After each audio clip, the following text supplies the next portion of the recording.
Starting. જય શ્રી કૃષ્ણ. જય શ્રી કૃષ્ણ ભાઈ. આ શ્રી મહાપ્રભુજી બેઠક નરોડા છે. આજે અહીંયા અત્રે અન્નકૂટ ઉત્સવ છે. અન્નકૂટ ઉત્સવમાં દરેક વૈષ્ણવ મહાપ્રભુજી બેઠકમાં અન્નકૂટ હોય એની બહુ જ રાહ જોઈને બેસી રહ્યા હોય. કારણ કે અહીંયા તમને દર્શનની સાથે સાથે સેવાનો પ્રકાર પણ મળે. સેવા પણ કરી શકો અને દર્શન પણ કરી શકો, બંને લાભ છે. અહીંયા અત્રે ગિરિરાજી બિરાજે છે એનો પણ પરિક્રમાનો અને ગાયોના દર્શનનો પણ લાભ મળે. આ બધા લાભની સાથે સાથે આ બધા વૈષ્ણવો એટલા બધા આનંદિત થાય કે એના માટે થઈને અહીં વૈષ્ણવો ઉમટી પડે છે. અને આજે 2 થી 5:30 અત્યારે અન્નકૂટના દર્શન ખુલશે ત્યારે ખૂબ જ ભીડ હશે. અને અત્યારે સવારે 10 થી 11 અન્નકૂટ હોય એના 1 કલાક 2 કલાક પહેલાં ગોવર્ધન પૂજા કરવામાં આવે અને ગોવર્ધન પૂજા કરીને પછી ઠાકોરજીને ભોગમાં પધારે અને પછી પરિક્રમા થાય. પરિક્રમા થયા પછી અન્નકૂટના દર્શન ખુલે. અન્નકૂટના દર્શન ખુલે એટલે બધા જ વૈષ્ણવો ખૂબ આનંદથી અન્નકૂટના દર્શન કરે. અન્નકૂટમાં અનેક પ્રકારની ઠાકોરજીને સામગ્રી ધરવામાં આવે અને એ સામગ્રીનું વિતરણ પછી વૈષ્ણવજનોને બધા જે મનોરથી હોય કે જે બધા બહારથી પધાર્યા હોય બધાને એનો પ્રસાદનો લાભ મળે. એટલે આ બેઠકજી ષષ્ઠ પીઠાધીશ્વર પરમ પૂજ્ય ગોસ્વામી 108 શ્રી દ્વારકેશલાલજી મહારાજ ઉપર બિરાજે છે અને મારું નામ રાજુભાઈ રાયચુરા છે અને હું અહીંયા એડમિનિસ્ટ્રેશન કરું છું.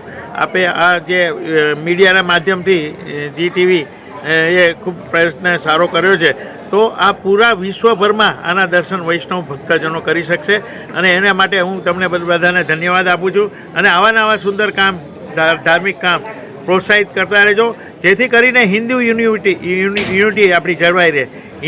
હિન્દુ યુનિટી જાળવવા માટે થઈને આપણો આ પ્રયાસ ખૂબ સફળ અને સારો નીવડે એવું મારી શુભેચ્છા. ટોટલ કેટલા દર્શની આવવાની? આજે લગભગ એમ સમજો કે 25-30 હજાર વૈષ્ણવ દર્શનનો લાભ લેશે અને એના માટે બસની વ્યવસ્થા, AMTSની, પોલીસની વ્યવસ્થા, બાકી અમે સિક્યુરિટી ગાર્ડ બધા બોલાવીએ છીએ અને 400 જેટલા વોલેન્ટિયરો આ બધી સેવામાં લાગેલા હોય અને એનાથી બહુ જ વ્યવસ્થા બધા વૈષ્ણવની ભક્તજનોની ખૂબ સારી થઈ શકે. અને અમારો પ્રયત્ન એવો જ હોય કે વૈષ્ણવને ઓછામાં ઓછી તકલીફ પડે અને બધા શાંતિથી દર્શન કરી શકે એવી અમારી ભાવના હોય છે. એટલે એ ભાવનાને આપ બધા સફળ નીવડાવો છો એના માટે અમે ખૂબ ખૂબ ધન્યવાદ કરીએ છીએ. સાંજના ક્યાં? આજે સાંજે 2 થી 5:30 સુધીના આ ટાઈમ છે પણ 2 થી 5:30 એટલે ટૂંકા ગાળામાં 2 કલાકમાં આટલા બધા વૈષ્ણવ દર્શન કરી લે એના માટે આ લાઈનો અને બધું વ્યવસ્થા બાંધેલી છે. સ્ટેજ બનાવ્યું છે, પુરુષો ઉપર રહીને દર્શન કરે, બહેનો નીચેથી કરે એટલે કોઈને ઓવરહેડ ના નડે. અહીંયા પણ આપ જોઈ શકો છો કે અમે 1 ફૂટ ઉપર બેઠા છીએ તો અમારું આઈ લેવલ અને તમારું આઈ લેવલ સાથે કોન્ટેક્ટ રહે એટલે અમે લોકો એવી વ્યવસ્થા કરવા માગીએ છીએ. અને હજી કોઈ આ